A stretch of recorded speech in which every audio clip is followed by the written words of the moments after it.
നേരത്തെ പടക്കത്തെക്കുറിച്ചൊന്ന് പറഞ്ഞു വെച്ചിരുന്നു നമ്മുടെ സാനിയ മനോമി.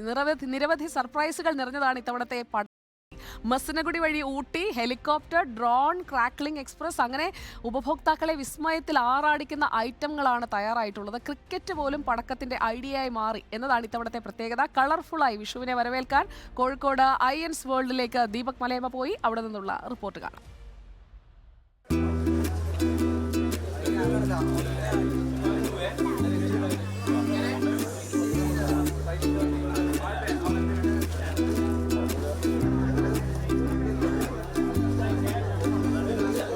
ഹലോ, നമസ്കാരം. അങ്ങനെ പെരുന്നാൾ കഴിഞ്ഞു, ഇനി അല്പം ക്രിക്കറ്റ് കളിച്ചാലോ എന്നുള്ള ആലോചന ആണെന്ന് നിങ്ങൾക്ക് തോന്നിയേക്കാം. ഈ പടക്കക്കടയിൽ ഞാൻ എന്തിനാണ് ക്രിക്കറ്റ് കളിക്കുന്നതെന്നല്ലേ?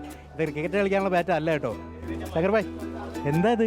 ഇത് നമ്മളുടെ IPL സ്പെഷ്യൽ ആയിട്ടുള്ള ബാറ്റ് ആൻഡ് ബോൾ എന്ന് പറഞ്ഞ പുതിയൊരു ടൈപ്പ് ഓഫ് പടക്കമാണ്. കയ്യിലിരിക്കുന്നത് ബോള്, എൻ്റെ കയ്യിലിരിക്കുന്ന ബാറ്റ്. ഇതെങ്ങനെ എറിഞ്ഞിട്ട് അടിക്കുമോ അല്ലെങ്കിൽ എങ്ങനെ ഇത് പൊട്ടുന്നത്? ഇത് എറിയാനും അടിക്കാനൊന്നും പാടില്ല. നിങ്ങൾ ബാറ്റ് ഇതാ ഈ ഭാഗത്തായിട്ട് കത്തിച്ച് കഴിഞ്ഞാൽ കയ്യിൽ വെച്ചുകൊണ്ട് തന്നെ ക്രാക്ലിംഗ് വരും. പിന്നെ ഈ ബോളിൻ്റെ അകത്തുനിന്ന് ഒരു കളർ സ്മോക്ക് വരും. ഇത് മുംബൈ ഇന്ത്യൻസിൻ്റെ ഒരു തീം ബേസ് ചെയ്തിട്ടുള്ള ഒരു ഐറ്റമാണ്. അപ്പോൾ തൽക്കാലം ആ ബോൾ ഇവിടെ വെക്കാം. ഇനി നിങ്ങൾ ഓരോന്നോരോന്നായിട്ട് പറഞ്ഞു തന്നാൽ പ്രേക്ഷകർക്ക് മനസ്സിലാവും, ഞങ്ങൾക്ക് മനസ്സിലാവും. ഇത് നമ്മുടെ പുതിയൊരു ഐറ്റമാണ് IN മെഗാ പീകോക്ക് എന്ന് പറയുന്നത്.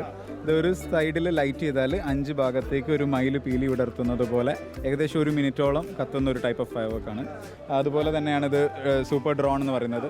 4 ഭാഗത്തേക്ക് ഫയർ ഡ്രോപ്സ് പോലെ പോയിട്ട് ഒരു 2 ആളുടെ ഹൈറ്റിൽ പറക്കുന്ന ഒരു പടക്കമാണ്. പഴയ പമ്പരമാണിത്. അത് കറങ്ങും. നമ്മളെങ്ങനെ ഏത് പൊസിഷനിൽ വെച്ച് കത്തിച്ചാലും ഒരു പമ്പരം കറങ്ങുന്ന പോലെ പല ടൈപ്പ് കളേഴ്സിൽ മാറി മാറി മാറി കറങ്ങുന്ന ഒരു ഐറ്റമാണ്.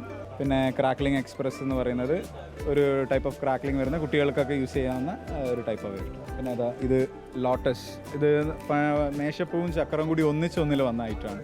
അതായത് ചക്രം കറങ്ങും ചെയ്യും, മേലോട്ടേക്ക് മേശപ്പൂ കത്തുന്നത് പോലെ അങ്ങനെ ഒരു സെയിം. ഇത്തവണ കറക്കവും പറക്കവും ഒക്കെയാണ് കൂടുതലും. അതെ കറക്കം. അതെ തീർച്ചയായിട്ടും. എങ്ങനെയുണ്ട് മൊത്തത്തിൽ ഇതുവരെയുള്ളൊരു? നല്ല റെസ്പോൺസാണ്. നമുക്ക് മാർച്ച് ഒരു 20th മുതൽ തന്നെ നല്ല ക്രൗഡാണ് ആൾക്കാർ. പിന്നെ ഈസ്റ്ററും ഉണ്ടായിരുന്നു, പെരുന്നാളുണ്ട്, വിഷു ഉണ്ട്, എല്ലാം കൂടി ഒരുമിച്ചായതുകൊണ്ട് ഒരു ആഘോഷത്തിൻ്റെ മൂഡിൽ തന്നെയാണ് ആൾക്കാർ. ഈ ഒരു കുഞ്ഞു പൈസയായിട്ട് ഒരാൾ വന്നു കഴിഞ്ഞാൽ അയാൾക്ക് സന്തോഷമായിട്ട് പൊട്ടിക്കാനുള്ള പടക്കം കിട്ടും? അത് കിട്ടും തീർച്ചയായിട്ടും. ഇപ്പോൾ ഒരു 500 രൂപയ്ക്ക് 20 ഐറ്റംസ് ഉള്ള ഗിഫ്റ്റ് ബോക്സ് ഉണ്ട്. അതിലെല്ലാ സാധനങ്ങളും ഉണ്ടാവും. അപ്പോൾ ആൾക്കൊരു 500 രൂപ കൊടുത്താൽ അതിലെല്ലാ ഐറ്റവും കിട്ടും. അതായത് ഒരു കിറ്റ് സംവിധാനത്തേക്ക് നമ്മൾ മാറിയിട്ടുണ്ട്. കിറ്റ് കൊടുക്കേണ്ട അവസ്ഥയാണല്ലോ ഇപ്പോൾ എല്ലാത്തിലും. അപ്പം കിറ്റിൽ തന്നെ 2000 രൂപ വില വരുന്ന ആ ഒരു റേഞ്ചിലുള്ള കിറ്റ് വരെ നമ്മളുടെ കയ്യിലുണ്ട്. അപ്പോൾ തിരക്കിൽ നിൽക്കാൻ ബുദ്ധിമുട്ടുള്ള ആൾക്കാർ അത് വാങ്ങിച്ചാൽ അതിലെല്ലാ ഐറ്റവും ഉണ്ടാവും. അപ്പോൾ അങ്ങനെയാണ് ഈ ആളുകൾ വലിയ തരത്തിൽ ആഘോഷത്തിലേക്ക് മുഴുകിയിട്ടുണ്ട്. ശങ്കറിൻ്റെ മുഖത്തും ആ സന്തോഷം എനിക്ക് കാണാൻ പറ്റുന്നുണ്ട്. ഈ വിഷുവിന് ഈ പടക്കം പൊട്ടിക്കാന്ന് പറഞ്ഞാൽ നിർബന്ധമായി?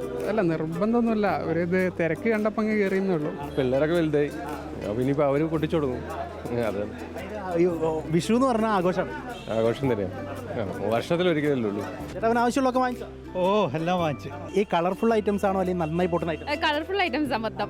ചെറിയ ആളുള്ളതുകൊണ്ട് അങ്ങനത്തെ വാങ്ങിച്ചു കൂടുതൽ. ഹാപ്പി വിഷു. ഹാപ്പി വിഷു. ഇനിയും ഇത്തരത്തിൽ കുറച്ച് ദിവസങ്ങൾ കൂടി ബാക്കി നിൽക്കുമ്പോൾ വിഷു ഇത്തവണ കളറാക്കാനുള്ള എല്ലാ ഒരുക്കങ്ങളും പ്രത്യേകിച്ച് ഞങ്ങൾ മലബാറുകാർ തുടങ്ങിയിട്ടുണ്ട്, മറ്റിടങ്ങളിലും ഉണ്ടാകുമെന്ന കാര്യത്തിൽ തർക്കവുമില്ല. വീഡിയോ ജേർണലിസ്റ്റ് മഹേഷ് ബാലുശ്ശേരിക്കൊപ്പം reporter Deepak Malayamma, in reporter, Kozhikode.